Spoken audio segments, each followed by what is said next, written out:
Boa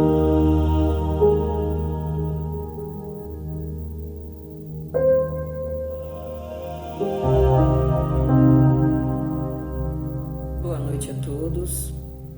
Espero que esse vídeo esteja chegando para vocês, envolvendo a todos em muita paz, em muita saúde, que são hoje as maiores riquezas que nós podemos ter. E confiando na existência dos espíritos amigos, nós vamos para a mensagem. A proposta de falarmos novamente sobre Evangelho no Lar não é nova, né? Eu acredito que muitos de nós já falamos sobre a prática do Evangelho no Lar. Então, a prática deste Evangelho proposto, aliás, quando nós vamos à casa espírita, uma das primeiras recomendações é exatamente esta, né? Implementação do Evangelho no Lar. O Evangelho no Lar, então, como nós o conhecemos, até hoje é aquele dia em que nós agendamos previamente com a espiritualidade um horário pré-estabelecido. Naquele momento convidamos os familiares, ou então estamos sozinhos, entre aspas, ou estamos nós e o nosso mentor. Recebemos então a visita da espiritualidade que vem fazer asepsia no nosso lar, que vem trazendo fluidos benéficos, positivos, que vem nos intuindo muitas vezes nas reflexões. Então, uma preparação simples do coração, abertura de um livro de pensamento evangélico, moral elevada, que pode ser a Bíblia, o Evangelho segundo o Espiritismo, ou algum livro que nos traga ensinamentos evangélicos doutrinários. Então, existe uma troca, e sempre na primeira pessoa, eu me colocando no tema do Evangelho, e não colocando ele para o meu marido, o meu filho ou a minha filha, mas sim eu me colocando naquele tema proposto do Evangelho. Qual é a minha atitude? Qual o meu sentimento com aquela lição que veio, com aquela reflexão, aquela proposta? Qual a minha atitude? Feito isso, onde cada um vai falar do seu coração, do seu sentimento, nós vamos colocar a água, opcionalmente, para receber do alto fluidos benéficos que vão transformar ela em um verdadeiro bálsamo. E muitas vezes vai nos curar de coisas que nem sabíamos que precisávamos, porque a espiritualidade sabe melhor, enxerga mais. Então fazemos as nossas vibrações mais direcionadas para os nossos lares, para a nossa família. Podemos sim vibrar por algum vizinho, algum outro familiar, mas de uma maneira mais especial pelo nosso lar, pela nossa família. Feito isso, partimos então para o encerramento simples, agradecendo a visita dos amigos espirituais, agradecendo o amparo, a assistência, e já nos comprometendo a estarmos juntos na próxima semana, no mesmo horário. Esta é a prática do Evangelho no Lar proposto para nós. Porém, nós não podemos mensurar tudo o que recebemos no Evangelho no Lar, né? Percebemos que neste momento, muitas vezes, o nosso coração está mais emocionado. Não é raro ver famílias falando de sentimentos difíceis de serem tratados. Não é raro ver as pessoas se colocando tanto naquele tema e sendo tão tocados que falam de coisas e sentimentos que não falariam em lugar algum. Por quê? Porque estamos sob a assistência dos espíritos amigos. Quando nós nos propomos fielmente, semanalmente, a estarmos naquele dia, naquele horário marcado, a espiritualidade se disciplina e vem atender a nossa necessidade. E quantas vezes o tema do Evangelho fala exatamente ao meu coração. Então não podemos duvidar dessa assistência no nosso lar, no dia do Evangelho. E para que realmente nós possamos aproveitar, ter o melhor aproveitamento desse Evangelho, que nós possamos guardar aquele ensinamento, aquela reflexão e ter ela durante a semana, por que não? Talvez anotar, deixar na geladeira, um lugar visível, aquele trecho que tocou o nosso coração.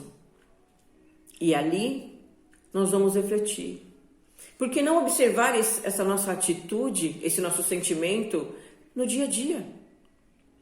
Porque, na verdade, a prática do Evangelho no lar, a atividade, o culto do Evangelho no lar é uma vez por semana. Mas o Evangelho no lar, a prática, é exatamente este convite de praticar o Evangelho no lar. E o que é isso? Se não estar nesta observação, comparando os meus sentimentos e as minhas atitudes com a proposta de Jesus. Ah, mas é tão difícil porque ele fazia coisas que eu jamais vou conseguir fazer. Não nos enganemos. Ele falou, vós sois o sal da terra, vós sois a luz do mundo. Podeis fazer tudo o que eu faço e muito mais. Então, se nós nos emocionamos, se nós nos sentimos mexidos, nos sentimos maravilhados com o que Cristo fez, Ele está falando para mim, está falando para você, está falando para nós, que nós precisamos perceber o nosso potencial divino que está lá dentro de nós, aqui dentro de nós. Porque podemos fazer o que Ele fez e muito mais. Imagine o quanto nós ainda vamos poder fazer, realizar em bem daqueles que estão sofrendo ainda mais do que nós. E tem algo que toca muito fundo quando nós vamos falar de Evangelho, e eu falo disso de uma maneira muito especial. Porque quem instituiu o Evangelho foi o próprio Cristo. O culto do Evangelho no lar nasceu da necessidade quando Jesus via o retorno das duplas dos discípulos chegando na casa de Simão Pedro.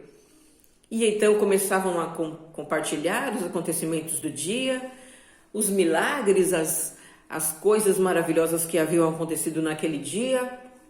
E quando a conversa começava então a perder assim um pouco o foco doutrinário, o foco evangelho, o foco da caridade, se sobressai o humano.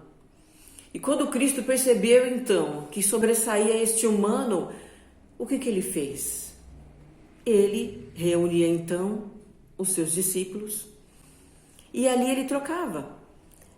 Ali ele jogava um tema, ele contava uma história, ele buscava fazer com que os discípulos percebessem nas suas próprias atitudes onde estaria o erro, a falha, a necessidade da mudança.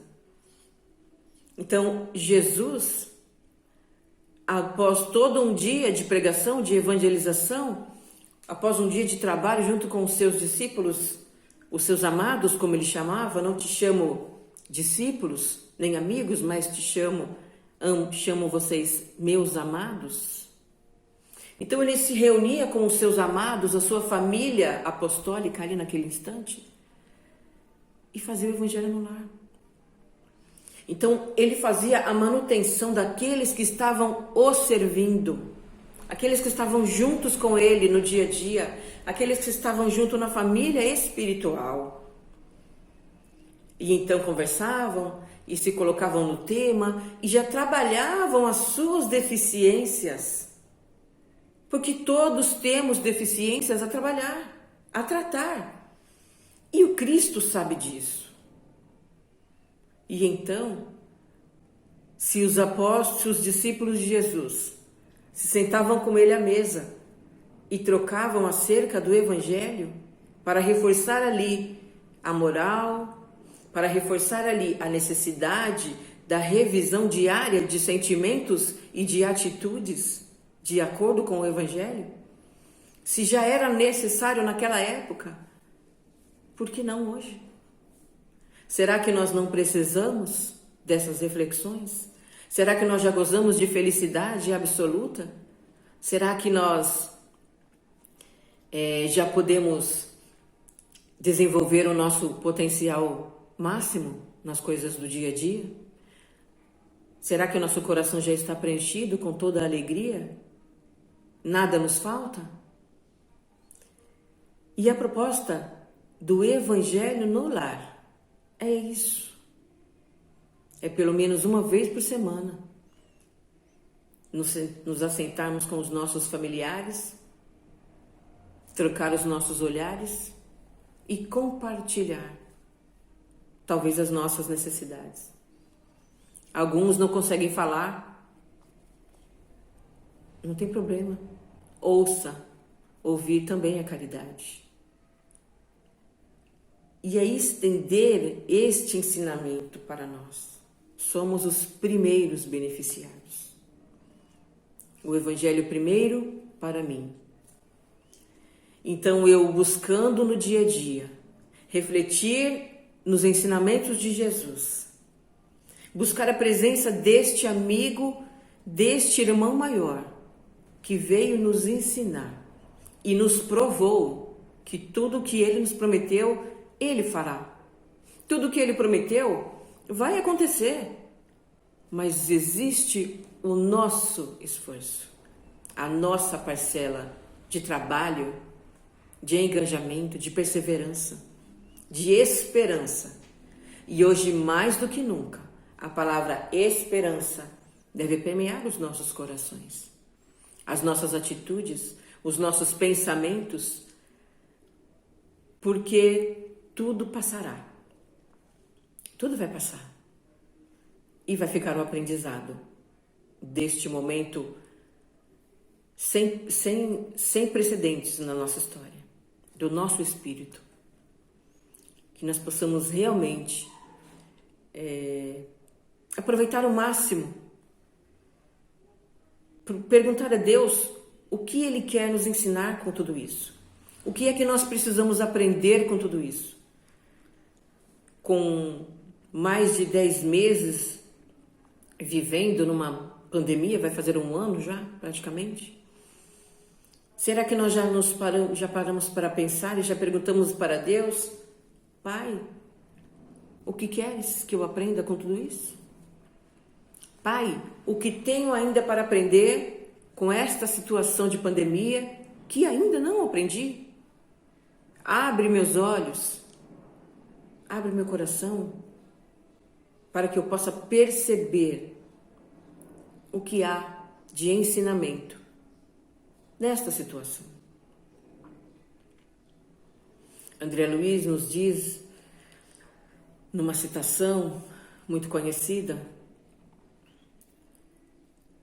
não acuses, na escuridão não acuse as trevas, aprenda a fazer lume. Então, não acusar as coisas ruins que nós estamos percebendo e vendo ao nosso redor, mas entender, compreender o que elas querem dizer. O que há de luz na escuridão? O que há para ser aprendido nas situações de desafio? E nós não estamos aprendendo isoladamente, nós estamos aprendendo com o mundo, com o planeta. O planeta está sob uma aula maravilhosa, uma aula fantástica, de ensinamentos importantíssimos para nosso espírito imortal e eterno. Então o convite é feito, que nós possamos fazer os nossos evangelhos agora de uma maneira mais consciente, talvez, de uma maneira mais, com o coração mais aberto,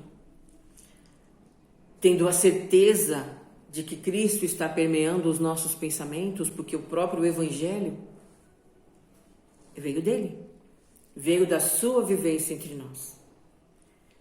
Então, que nós possamos, em dia e horário marcado, fazer o culto do Evangelho, mas buscar a prática no dia a dia. Que Deus nos abençoe, Jesus nos proteja, agora e sempre.